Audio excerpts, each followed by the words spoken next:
where they have lots of limestone caverns that they've dug out to save things, all of the things from civilization. They've been working on this for decades and decades. So you know that the power elite, actual people at the top know exactly the cycle. They know exactly what to expect. They know the side effects of it. They've managed this point in history, I think, before.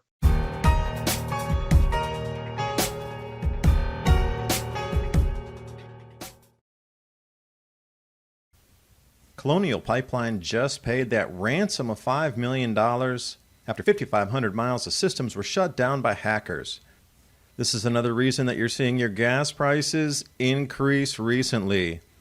If these mega corporations' IT systems can be so incredibly vulnerable because anything or anybody connected to the internet is now a target, nobody should be online without a VPN. Time to disguise your traffic. You can head over to virtualshield.com, and in the download tab, I'm going to choose Firefox. And click Install Now to add the Virtual Shield add-on. It's just that easy. And get started with your free 30-day trial. Install it, click Connect. You'll see the shield turn from red to green, and you'll see how from my initial service provider I was able to even change my IP. Virtual Shield Network protected. Take advantage of their free 30-day trial with an extended 30-day money-back guarantee. Go to virtualshield.com/adapt2030 or visit the link below to get 30% off for the next 24 hours. But you got to remember, all the people around the time of the founding of our country were jacks of all trades, and not just, I wouldn't say jacks of all trades, but damn near genius of all trades. So they knew about writing, they knew about literature, they knew how to chop a tree down, how to weld it, they knew how to weld, they knew how to do everything it took to be self-sufficient because they had no other choice. They were on the dawn of invention, and you got to think about how far have we come from then, where there was no electricity and people were carving out a life for themselves, to now where everything that you can think of is somehow dependent on a major corporation or government. And we're at that point. You're right about the community, and you got to realize whenever you scan through the news and you see all these articles directed at morphing the minds of a child, that you know that they go for the child because they know if they get the child, they have control of the mother, and if they have control of the mother, they have control of the men. And if you can stop at the basic unit, a family unit, you don't get a tribe, you don't get a community, you don't get a culture, you don't get a country. The bonds of society at the family level, you'll never have communities that can come together and exchange ideas, talents, and expertise in order to restart a society in a different way that's not under the control of the controllers, which I think they're going to leave us hanging is what's going to happen. In my opinion, here in the not too distant future, all of the powers that be are going to recede back into their little dark crevices and holes and let human beings completely unprepared and uneducated on the cycle that they're going to just deal with it. All is planned, and they're getting the leftover remnants of people used to the system that they want to implement when that's over. It's more than a sci-fi world. I mean, they are going to micromanage everything about your life, from your choices of food, the way you run and maintain your property, to when you can go outside, when you can grocery shop, or when you can get your food delivered is what I think it's all going to come to that. Walmart and the other chains, you mark my words, within the next year will say that they're moving their internet ordering system and they're going to expand that into delivery to your home. So think about the private property aspects of always having people trying to have access to your private property. It's already bad enough whenever your property mingles with municipalities and utility companies. Now imagine every company and their brother all laying claim to right of way to get on your property to do this, that, or the other thing. Well, I think the people that would be left over, coming in 2035, 2040, I mean, they would be masters of everything to be able to get through this. And I was reading a documentary, and they were talking about, in a bizarre, demented way, that society needs to have a reset sometimes because there's too much dead weight. And the way to do it is wipe out part of the people, and the strongest will survive and bring the race through. The human race itself, like all people as a race of humans, not apes or not insects, but us. to bring it through, because we're coming through this cosmic ray density. And apparently this is not the only rodeo that this has ever been done before. Apparently it's like the 34th or 35th time that we're going through this cycle. And the whole thing goes through that it's a managed planet. We're on a farmed planet. And sometimes for the next generation after the cosmic ray bombardment to adjust to the new world, the new Earth, if you will, that's being structured electrically, vibrationally, electromagnetically for what we have been stable at for, let's say, the last 500 years, 1,000 years, even since the last ice age, the exit out of the Younger Dryas. Okay, the vibrational frequency, the entire frequency field changed at that point. We were in an ice age. The frequency field changed when we exited the ice age. Because I'll come back to it again. You got to think about 90,000 years of stable climate on the planet. Now, everybody, they try to distract you with the Ice Age lexicon. Climate was stable for 90,000 years. Do you think humans would have found the sweet spot to grow food and set up cities and find the area that wasn't too cold, that still didn't get too cold in the winter? Of course they did around the planet after the ice sheets had grown to their maximum. The weather apparently was stable for 30,000 plus years after the full maximum glaciation. The only problem that started to set humans back was around 27 to 25,000 years ago when it started to get a little bit warmer. So they were experiencing the same thing on the opposite end. And this is why we got a lot of those cave paintings and whatnot around that time, around 23 to 20,000, 17,000 years ago. They were going through a tumultuous change in climate as well. They were coming out of an ice age. So the climate started to destabilize then too. Because you imagine 30,000 years of stable climate, like what kind of societies had evolved at that point? You got to think, some of these legends and myths that people talk about, I hate to be so cliche about, like Atlantis and Lemuria and so, but it has some real basis in fact that if you had a stable climate for that such a long period of time, you would have made vast, gigantic, unbelievable societies, way more than us. You got to think about it. Like our history starts, 5,000 years ago? Because our climate's been sort of stable since then, more stable. After the 4.2K event, it was stabilized since then. So let's say we had 4,000 years of stable climate now where we evolved to where we are now, 4,000 years. Our climate's been stable. We're going to go into an unstable climate. But if you had a society that was inner Earth, in realistic terms, almost every society on the planet talks about something from the inner Earth coming out to guide them, whether it's Quetzalcoatl or the ant people or whatever it is. And then once humanity reestablishes itself after agriculture is given back, mathematics is understood again, they just disappear until the next cycle.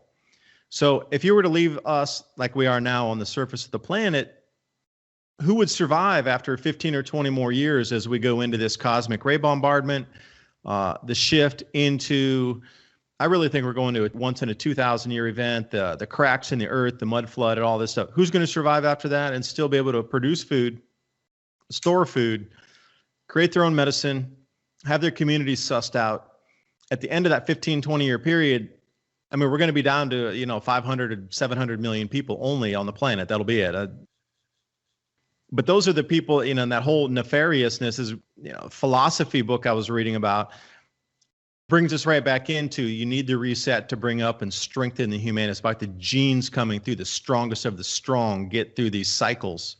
And it's not like, they're going to coddle everybody and bring you down and keep you in a base somewhere and keep you in a camp somewhere and coddle you and keep you because you're good, just because you're a person. They're like, it requires this, only the strongest move through the next phase of, and like I say, they were talking about the 35th, 37th iteration of this, like the next rodeo. It's not the first one. So these controllers off Earth, inner Earth, whatever, the controllers of farm planet Earth, this is what happens every so often. So that's kind of the way I'm looking at it too. So I will be one of those coming through the backside.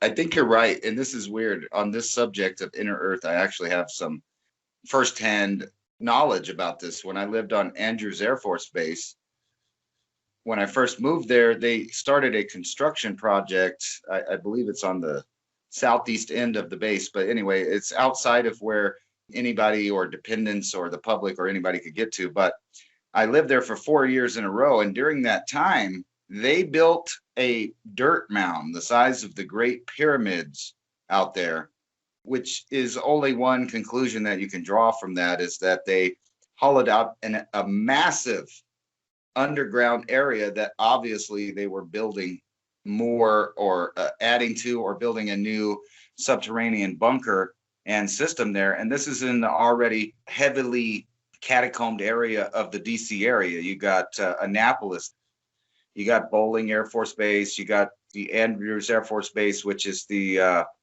presidential base, and also it's a joint base, so it has Marines and Navy and Air Force there too. And then nearby you have all of the political things, like Washington DC.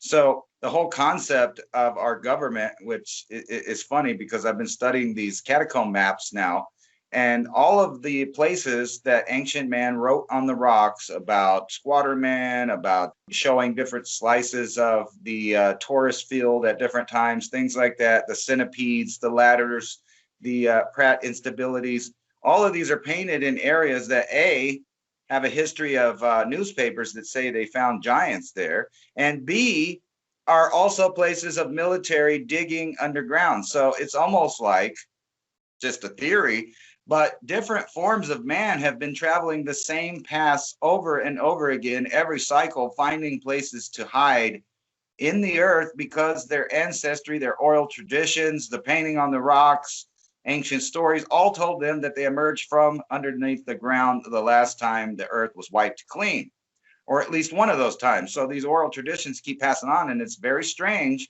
that some of the most powerful governments in the world, going back to, I would say 1933, if you know what I'm saying, went all around the world and investigated these subterranean stories, people that claim to have come from these lost lands like Lemuria and Atlantis, and they went to all these places, they dug up things, they accumulated knowledge. And then on top of that, you have these same militaries building massive amounts of subterranean bunkers. And then back over to around where you're at, where they have lots of limestone caverns that they've dug out to save things, all of the things from civilization. They've been working on this for decades and decades. So you know that the power elite, actual people at the top know exactly the cycle. They know exactly what to expect. They know the side effects of it. They've managed this point in history, I think, before. And what's really scary is the fact that we'll never know who's at the top of the pyramid because of the form of world government we have is so compartmentalized that even the people you recognize as being the top of the elite, I have a feeling, are on one of the bottom rungs of the pyramid. Yeah, they'd be on the bottom rungs of their own top 1% of the pyramid up there. Because again, it comes back to that movie that I've seen that it hit home to me for some reason I felt was the truth. This movie, it was a sci-fi movie called Jupiter Ascending. Yeah. And I will absolutely to this day believe that they released the truth through a sci-fi film. That the rulers of this planet are not even on the planet, that they're from another, Jupiter was the largest planet. And again, if you look at Saturn through the mists across this planet, the Saturn worship, it seems like a lot of the occultists and a lot of this kind of what you're talking about, the 1% at the top of the pyramid, the 1/10 of 1%, they're all focused on Saturn. They're focused on Jupiter, but mainly Saturn. Maybe they were using Jupiter ascending, but truly that same society was on Saturn ascending. And they just want one planet over. And what's bizarre about that is when you think about the history of our satellites that go out there. Wasn't it, I don't remember if it was Voyager 1 or Voyager 2, that right whenever it was going around Saturn, it just shut off and blacked out, and they couldn't get any information from around Saturn, supposedly, until it was like pretty far away, and then it resumed taking pictures of it and they fixed the glitch. I always thought that was pretty bizarre. But right when it was going by, it turned off. Like, if, maybe there was something there that we weren't supposed to see. And it seems like every time NASA discovers stuff, I've been joking for years about how come there's not a drone on there giving us high def footage. And then all of a sudden, supposedly they are. But I guarantee you're not going to get any interesting pictures back. What you're going to get is a slow drip feed of hopes for disclosure, because I'm positive that's where we're going when the planet goes nuts. Is they're going to throw aliens in the mix to totally distract everyone, and it'll be a reason that you're supposed to follow them for protection and for guidance and for food and for safety, because they've already set up this bizarre system of interdependence on the food supply. Yeah, if there's an alien invasion, that means the elite are heading underground, and that's the major distraction while they all disappear, because the event's truly inbound, whether it be a cometary bombardment, a comet tail with a plasma discharge across the planet, or we're coming into some sort of interplanetary lightning bolt discharge that created the Grand Canyon and the Adriatic Sea. Something like that is the point where they're disappearing and everybody else is left out here. When you kicked on the Voyager spacecraft there, it reminded me about two things. It connected that inner Earth thing with this. Because one, Voyager went out and it hit the bow shock here of where the termination point is from the magnetic field from the sun going out into interstellar space. It seems that the satellite got bogged down there and it could barely move through. It was like moving an inch a day to try to get through the medium between that interstellar space that really, I don't know, there was some kind of dense medium there where it could barely penetrate through. The same thing in Russia, the deepest hole ever drilled in the Earth at 12.5 miles, I think is the depth. They hit the same thing where they could barely drill through it. It couldn't barely even drill through. They couldn't, and they had to stop drilling because they couldn't. It was like an inch a day there before they were, like regular oil wells making feet a day, tens of feet a day, 100 feet a day. And then suddenly they hit that point at like 12.5 miles under the Earth where they could only do like an inch, half an inch a day. How much of the world is known except for what you're told by the gatekeepers of the Smithsonian Institute, the Vatican, NOVA? It's a very tiny amount of institutions out there that dictate what the timelines are. And you see this again and again. Graham Hancock comes out with this book talking about fingerprints of the gods back in the day. This is the early 90s, before there was a lot of research going on with individuals. And as soon as he put that out there, no, that can't be true. We're the experts. You don't know anything. And sure enough, it turned out to be true. So this whole gatekeeping of knowledge as well is a hindrance to any movement forward for society, because when people start to find anomalies like these artifacts in the wrong layer of rock, for example, you can't discuss it. Nobody wants to talk about it. Pyramids of Bosnia, are they real? Are they not? Not sure. But why did they stop all the digs? Every single archaeological excavation there was stopped. Why? What did they not want them to find? And you find this over in Indonesia too. What's that? Gunung Padang. They used ground penetrating radar. They found a full layer under that would be at least 60,000 years old of a new temple city under there. And nope, all the archaeological discovery, got to stop the dig, can't have it. So anytime there are discoveries being found that will buck the timelines that we're fed and given right now, it is always stopped. And you know who's pushing the head with the spear of the tip on that is always the archaeological divisions of a country that stop the digs. And where do they all funnel back to? Oh, National Geographic and these types of institutions.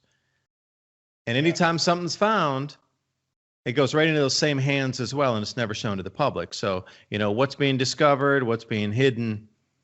It goes on and on. It goes deep, and I'm willing to go that deep because I think there's way more hidden history. And the reason I'm so into it right now is we're coming back to this precipice within the next 3 years of all these changes that have shaped everything you're talking about. In the next 3 years is when it in earnest begins. Yeah, I kind of agree with you. And let me tell you how possible it is. I'm not too much of a scientist, but my layman's You are, man. You have some of the best research I've seen on the petroglyphs. You're amazing. Ransom Godwin, 420 TV Freedomist Films, and myself, David DuByne. We're coming to the end of the hour here. What do you think about all these changes that are happening? I would love to hear your opinions.